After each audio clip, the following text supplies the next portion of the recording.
ज्यादा दिन नहीं रहे पाकिस्तान के पास। कह रहे हैं कि पाकिस्तान सड़ेगा, पाकिस्तान मरेगा, 75 सालों से जी रहा है, अब बहुत हो गया। कि अगर दिल्ली से मेरे रिश्ते ठीक नहीं होते तो क्या मैं उत्तर प्रदेश की गद्दी पर बैठा हुआ होता? आत्मनिर्भर भारत की बात करते हैं प्रधानमंत्री, वही बात कर रहे हैं योगी आदित्यनाथ। ये जो आधा फ्रंट यहां भारत में रह करके सबूत मांगता है और ये कहता है कि क्या किया हमारी सेना ने, क्या कर रही है हमारी सरकार, देश की बात कर रहे हैं, विकसित भारत की बात कर रहे हैं, नेशन फर्स्ट की बात कर रहे हैं। उत्तर प्रदेश के मुखिया योगी आदित्यनाथ ने एक मोर्चा खोला है आतंकवाद के खिलाफ। पाकिस्तान का आध्यात्मिक जगत में कोई अस्तित्व नहीं है। 75 वर्ष बहुत जी लिया पाकिस्तान। दर्शकों नमस्कार, जय हिंद। डीएनपी इंडिया देख रहे हैं आप, साथ हूं मैं आपके राहुल चौधरी। यह पाकिस्तान 75 साल जी लिया, बहुत जी चुका और पाकिस्तान सड़ेगा फिर मरेगा और जो भारत की तरफ उंगली उठाएगा उसके जनाजे में रोने वाला भी कोई नहीं मिलेगा। यह नया भारत है, किसी को छेड़ता नहीं और अगर कोई छेड़ता है तो फिर उसे छोड़ता नहीं। यह शब्द मेरे नहीं है दर्शकों, उत्तर प्रदेश के मुख्यमंत्री योगी आदित्यनाथ के हैं। योगी आदित्यनाथ, हालांकि उनको जाना जाता है कि वो जो कुछ बोलते हैं उसके बड़े मायने होते हैं, लेकिन पिछले एक महीने की मैं बात करूंगा दर्शकों, पिछले एक महीने में जो कुछ योगी आदित्यनाथ ने कहा है उससे आगे क्या होगा और योगी आदित्यनाथ का भविष्य कैसा होगा, आप उस चीज का अंदाजा लगा सकते हैं। बड़ी चर्चाएं इस बात की होती हैं कि मोदी के बाद कौन, और बड़ी चर्चाएं इस बात की भी होती हैं कि मोदी और योगी के बीच में सब कुछ ठीक नहीं है। एक बड़ा धड़ा जो यह साबित करने में हमेशा तैयार रहता है कि जो दिल्ली की कमान है और जो उत्तर प्रदेश की कमान है, मतलब जो ये डबल इंजन है, ये आपस में लड़ता रहता है, इनके बीच सब कुछ ठीक नहीं है। ये तस्वीर जो आप मेरे पीछे देख रहे हैं दर्शकों, इसमें नरेंद्र मोदी और योगी आदित्यनाथ आपको दिखाई दे रहे होंगे। और आज मैं आपको वही बताने वाला हूं कि पिछले एक महीने में योगी आदित्यनाथ ने क्या कुछ बोला है और उसके क्या मायने हैं, वो समझना बहुत जरूरी है दर्शकों।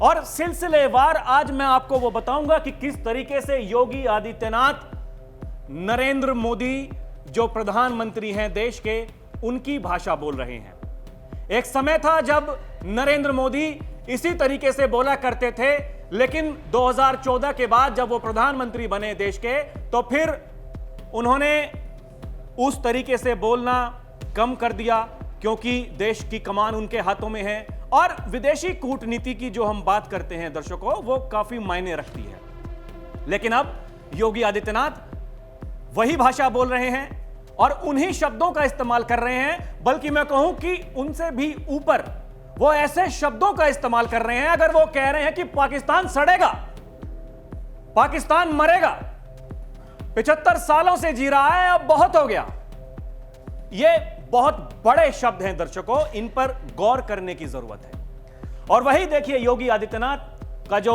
आज का बयान है कि 75 साल बहुत जी लिया पाकिस्तान, अब उसका समय आ गया है। इसके अलावा देखिए ये एक दिन पहले की जो सोशल मीडिया पर उन्होंने जो पोस्ट डाली है और जो बयान उन्होंने दिया वो ये, देश वही नेतृत्व बदला तो दुनिया के सामने भारत एक आदर्श व्यवस्था का शासक बन गया। आदरणीय प्रधानमंत्री श्री नरेंद्र मोदी जी के नेतृत्व में पिछले 11 सालों से हम इसका अनुभव कर रहे हैं। इसका क्या मतलब है दर्शकों? साफ साफ कह रहे हैं योगी आदित्यनाथ कि पिछले 11 सालों में हमने भारत को जो बदलते हुए देखा है, इसका मतलब क्या है? इसके अलावा देखिए, वही मैं कह रहा हूं, भारत ने बता दिया है कि अगर हमारे एक नागरिक को भी छेड़ोगे तो अपने अस्तित्व के लिए जूझोगे। यह कहना है उत्तर प्रदेश के मुखिया योगी आदित्यनाथ का। और वो कहते हैं कि भारत संस्कृति का प्रतीक है, पाकिस्तान विकृति है जिसकी नियति मरना है, सड़ना है। और उनके बयान के बाद यहां भारत में तो खलबली मचती है दर्शकों, लेकिन विदेशों में और खासकर जो ऐसे देश हैं जो भारत को अपना दुश्मन मानते हैं, वहां बहुत बड़ी खलबली है। लोग अब ये चर्चाएं कर रहे हैं कि ये तो नरेंद्र मोदी के बाद में योगी आदित्यनाथ जिस तरीके से बोल रहे हैं वो क्या दर्शाता है? वो यही दर्शाता है दर्शकों कि अनुशासन क्या होता है। अनुशासन यही होता है, अपने से जो बड़े होते हैं उनका मान सम्मान करना होता है। और योगी आदित्यनाथ आज अगर उत्तर प्रदेश के मुख्यमंत्री हैं, इस बाबत वो कई बार कह चुके हैं कि अगर दिल्ली से मेरे रिश्ते ठीक नहीं होते तो क्या मैं उत्तर प्रदेश की गद्दी पर बैठा हुआ होता। एक और बड़ी बात उन्होंने कही कि जो भी भारत की तरफ उंगली उठाकर देखेगा उसके जनाजे में कोई रोने वाला भी नहीं मिलेगा। इसके अलावा योगी आदित्यनाथ कहते हैं भारत के बहादुर जवानों ने दुनिया को संदेश दिया है कि अगर कोई छेड़ेगा तो फिर उसको छोड़ेंगे नहीं। यानी ये लोग जो भारतीय सेना से सबूत मांगते हैं, ये उनके लिए भी एक बहुत बड़ी बात है। इसके अलावा कहते हैं बाबा कि किसी भी स्वावलंबी देश के लिए आवश्यक होता है कि वो अपनी रक्षा आपूर्ति के लिए देश के अन्य देशों पर भी निर्भर होने के बजाय स्वयं उस लक्ष्य को प्राप्त करे। यानी जिस आत्मनिर्भर भारत की बात करते हैं प्रधानमंत्री, वही बात कर रहे हैं योगी आदित्यनाथ। इसके अलावा योगी आदित्यनाथ कहते हैं, देखिए ये उस दिन की तस्वीर है दर्शकों जब प्रधानमंत्री वो आदमपुर एयरबेस पर पहुंचे थे, हमारे जो सैनिक हैं उनसे मिलने के लिए, और पूरी दुनिया को एक संदेश दिया था कि जो कुछ पाकिस्तान दावे कर रहा है वो सब झूठे हैं, खोखले हैं। और कहा योगी आदित्यनाथ ने कि आज आदमपुर एयरबेस पर आदरणीय प्रधानमंत्री नरेंद्र मोदी जी की भारतीय वायुसेना के वीरों के मध्य उपस्थिति और उनसे संवाद ऑपरेशन सिंदूर के साहसिक संकल्प के प्रति 140 करोड़ देशवासियों का अभिनंदन है। आज पूरा देश वायु सैनिकों के शौर्य और वीरता का वंदन, उनके राष्ट्र रक्षा के संकल्प को नमन करता है। हम भारतीयों को अपनी पराक्रमी सेनाओं पर अपार गर्व है। जय हिंद की सेना। इन बातों को समझिए दर्शकों, यह कोई छोटी बात नहीं है। अगर हर उस चीज को बता रहे हैं योगी आदित्यनाथ जो प्रधानमंत्री कर रहे हैं, या फिर प्रधानमंत्री की जो चाहत है। इसके अलावा कहते हैं कि ब्रह्मोस मिसाइल क्या होती है, अभी आपने ऑपरेशन सिंदूर के अंदर इस मिसाइल के पराक्रम की एक झलक देखी होगी। यह कहना है योगी आदित्यनाथ का। इसके अलावा कहते हैं योगी आदित्यनाथ ऑपरेशन सिंदूर की सफलता के लिए भारत की तीनों रक्षा सेनाओं के अपने सभी बहादुर जवानों आदरणीय प्रधानमंत्री श्री नरेंद्र मोदी जी और माननीय रक्षा मंत्री श्री राजनाथ सिंह जी का हार्दिक अभिनंदन। ये जो कहा है बाबा ने, ये उनके लिए भी एक जवाब है। जो लोग लगातार, जैसे कि मैंने पहले कहा, ये सवाल उठाते हैं कि योगी आदित्यनाथ के रिश्ते जो पार्टी वाला कमान है उसके साथ में ठीक नहीं है। एक और देखिए जो बयान दिया योगी आदित्यनाथ ने, उन्होंने कहा जिस दिन हम देश की बात पहले करना प्रारंभ कर देंगे, दुनिया की सारी समस्याओं का समाधान आपके हाथ में होगा। यानी ये जो आधा फ्रंट यहां भारत में रह करके सबूत मांगता है और ये कहता है कि क्या किया हमारी सेना ने, क्या कर रही है हमारी सरकार, ये उनके लिए एक जवाब था कि जिस दिन हम सबसे पहले अपने देश को मानना शुरू कर देंगे, अपने देश की बात करना शुरू कर देंगे, ये सब कुछ करने की जरूरत ही नहीं पड़ेगी। इसके अलावा कहते हैं बाबा, हमें विकसित भारत के लिए कार्य करना है। विकसित भारत का मतलब जहां पर किसी भी प्रकार की जाति भेद, आर्थिक विषमता, सामाजिक विषमता ना हो। इस बात का क्या मतलब है?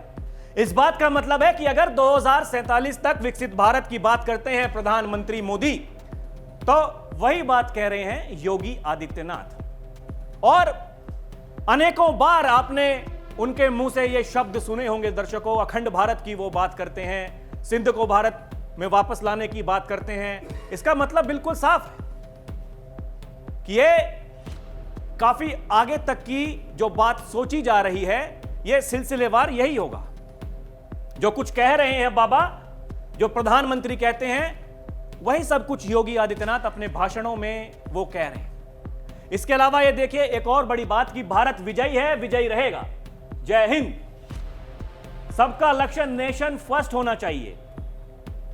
इन बातों पर गौर करना बहुत जरूरी है दर्शकों कि अगर नेशन फर्स्ट की बात कर रहे हैं योगी आदित्यनाथ, अरे भाई साहब वो उत्तर प्रदेश के मुख्यमंत्री हैं केवल। अगर एक तरीके से देखा जाए तो उन्हें केवल उत्तर प्रदेश की बात करनी चाहिए, उत्तर प्रदेश के विकास की बात करनी चाहिए। लेकिन अगर वो देश की बात कर रहे हैं, विकसित भारत की बात कर रहे हैं, नेशन फर्स्ट की बात कर रहे हैं, इसका मतलब है कि योगी आदित्यनाथ का भविष्य कैसा है, हमें उस चीज का अंदाजा लग जाना चाहिए। इसके अलावा बाबा कहते हैं पाकिस्तान अब अपने वजूद के लिए जूझता हुआ दिखाई देगा। एक और भाषण के दौरान बाबा कहते हैं हम भारतवासियों का दायित्व बनता है हम भारत की सेनाओं के मनोबल को बनाए रखें, अपने सुरक्षा बलों के साथ खड़े रहें। भारतीय सेना केंद्र सरकार के अंडर में काम करती है, यानी उनके आदेश अनुसार काम करती है। और अगर भारतीय सेना की बात कर रहे हैं, उनके मनोबल बढ़ाने की बात कर रहे हैं योगी आदित्यनाथ, इसका मतलब क्या है? इसके अलावा योगी आदित्यनाथ कहते हैं कि वर्तमान समय में प्रत्येक नागरिक का दायित्व बनता है देश पहले। हम देश की आन बान और शान के साथ किसी को खिलवाड़ नहीं करने देंगे। यह ऑपरेशन सिंदूर के बाद जो उन्होंने भाषण दिया, यह उनका वो भाषण था। बातों को समझिए, अगर एक ही बात को वो हर भाषणों में कह रहे हैं कि वर्तमान समय में प्रत्येक नागरिक का दायित्व बनता है कि देश पहले, नेशन फर्स्ट। इसके अलावा बाबा कहते हैं भारत की ताकत का एहसास दुनिया ने देख लिया है। यानी ऑपरेशन सिंदूर में जिस तरीके से आतंकी ठिकानों को तबाह किया गया, यह हमारी सेना का शौर्य दिखाता है, उनका पराक्रम दिखाता है। और वही कहते हैं योगी आदित्यनाथ, ऑपरेशन सिंदूर हमारी बहन बेटियों के प्रति आदरणीय प्रधानमंत्री श्री नरेंद्र मोदी जी और देश की सेना की एक संवेदना है। इसके अलावा कहते हैं योगी आदित्यनाथ वर्तमान समय में ये वही जो पहले कहा योगी आदित्यनाथ ने, वही इसी बात को दोहराते हुए। और देखिए इस बात को गौर कीजिएगा, जब पहलगाम की जो घटना हुई उसके बाद में योगी आदित्यनाथ ने इंतजार किया कि देश के प्रधानमंत्री पहले क्या बोलते हैं। पहले उस आतंकी घटना की निंदा की सबसे पहले 22 तारीख को। उसके बाद में जब प्रधानमंत्री मोदी ने कहा कि सुन ले पूरा विश्व, आतंकवादियों को ढूंढ ढूंढ कर बाहर निकालेंगे, उनके आकाओं को मिट्टी में मिला देंगे। उसके बाद कहा योगी आदित्यनाथ ने, हम आश्वस्त करते हैं कि जिस तरीके से जम्मू कश्मीर के पहलगाम में जो कृत्य आतंकवादियों ने किए हैं, हिंदू मां बहनों के सिंदूर के साथ जिस प्रकार की बर्बरता की गई है, उसी प्रकार से आतंकवादियों और उनके आकाओं को इसकी सजा जरूर मिलेगी। इसमें किसी को कोई संदेह नहीं होना चाहिए। फिर जब प्रधानमंत्री जी ने मन की बात में कहा नहीं छोड़ेंगे पाकिस्तान को, फिर कहा योगी आदित्यनाथ ने, आदरणीय प्रधानमंत्री श्री नरेंद्र मोदी जी ने आज मन की बात कार्यक्रम में पहलगाम में हुए कायराना आतंकी हमले पर पुनः गहरा दुख व्यक्त किया है और पीड़ित परिवारों के प्रति अपनी संवेदनाएं प्रकट करते हुए उन्हें न्याय दिलाने तथा इस हमले के दोषियों और साजिश रचने वालों को कठोरतम जवाब देने के प्रति अपने संकल्प को दोहराया है। यह संकल्प आतंकवाद को जड़ से मिटाने के प्रति भारत की अटूट प्रतिबद्धता का प्रतीक है। प्रधानमंत्री जी के नेतृत्व में नया भारत आतंकवाद के विरुद्ध निर्णायक लड़ाई के लिए कटिबद्ध है। और जब ऑपरेशन सिंदूर हमारी सेना ने किया था, उसके तुरंत बाद योगी आदित्यनाथ ने रात को तुरंत बाद यह ट्वीट कर दिया था, जय हिंद की सेना। तो इन सब से आप क्या समझते हैं दर्शकों? ये जो वो गैंग है जो लगातार ये कहता रहता है कि भाई सब कुछ ठीक नहीं है, प्रधानमंत्री और योगी आदित्यनाथ के बीच में कुर्सी की लड़ाई है। अरे इस कुर्सी के लिए योगी आदित्यनाथ जी कई बार ये कह चुके हैं कि मुझे जिम्मेदारी दी गई है उत्तर प्रदेश की और जो दायित्व मेरा बनता है मैं उसी हिसाब से काम कर रहा हूं। और अगर देखिए, मैं एक महीने की बात कर रहा हूं दर्शकों, पिछले एक महीने से जिस तरीके से उत्तर प्रदेश के मुखिया योगी आदित्यनाथ ने एक मोर्चा खोला है आतंकवाद के खिलाफ, और बार बार अपने भाषणों में उन्होंने अगर एक बात को दोहराया है, बार बार यह कहा है कि पाकिस्तान का वजूद मिटने वाला है। पाकिस्तान बहुत जी लिया, 75 सालों से वो जी रहा है, अब उसके अंत का समय आ गया है। यानी वही बात जो प्रधानमंत्री कह रहे हैं कि पाकिस्तान से अगर बात होगी तो केवल आतंकवाद के ऊपर होगी, पीओके को लेकर होगी। और वही बात अगर योगी आदित्यनाथ दोहरा रहे हैं, बार बार इस बात को कह रहे हैं कि सड़ेगा पाकिस्तान, मरेगा पाकिस्तान। इसका मतलब क्या है? इसका मतलब बिल्कुल साफ है दर्शकों कि ये राष्ट्रहित की भावना जो नरेंद्र मोदी के भीतर है वही योगी आदित्यनाथ के भीतर है। और जो लोग ये सवाल उठाते हैं, जो बार बार इन चर्चाओं को हवा देते हैं कि सब कुछ ठीक नहीं है, दिल्ली के इंजन और लखनऊ के इंजन के बीच में, उन लोगों को भी होशियार होने की जरूरत है। वो लोग जो सपने देखते हैं कि 2027 के विधानसभा चुनाव में उत्तर प्रदेश में अपनी सरकार बना लेंगे, उन्हें भी होशियार होने की जरूरत है। जो लोग मजे लेते हैं, मौज काटते हैं सोशल मीडिया पर और ये कहते हैं कि बस जाने वाली है योगी आदित्यनाथ की कुर्सी, तो योगी आदित्यनाथ की प्लानिंग, उनके पीछे किसका हाथ है और वो अगर इस भाषा का इस्तेमाल कर रहे हैं, क्यों कर रहे हैं? भाई, उन्हें केवल उत्तर प्रदेश से मतलब होना चाहिए था। अगर वो देश की बात करते हैं, नेशन फर्स्ट की बात करते हैं, इसका मतलब क्या है? इसका मतलब आने वाले दिनों में हमें पता चल जाएगा दर्शकों। लेकिन अंदाजा, मैं इसी बात को कह रहा हूं, ये अंदाजा लगाना कि योगी आदित्यनाथ अगर ऐसा कह रहे हैं तो वो क्यों कह रहे हैं, इस बात को समझिएगा दर्शकों। और अगर लोग ये कहते हैं कि मोदी के बाद योगी, वो ऐसे ही नहीं कहते हैं। वो लोग ये चाहते हैं कि योगी आदित्यनाथ देश के प्रधानमंत्री बने, क्योंकि उन्होंने उत्तर प्रदेश को बदलते हुए देखा है और क्योंकि जैसा कह रहे हैं योगी आदित्यनाथ कि पिछले 11 वर्षों में हमने भारत को बदलते हुए देखा है। इसका मतलब बिल्कुल साफ है। आपको क्या लगता है दर्शकों? हमें कमेंट करके जरूर बताइएगा। अभी के लिए इतना ही। आप देखते रहें डीएनपी इंडिया, हर खबर भरोसे के साथ। नमस्कार, जय हिंद।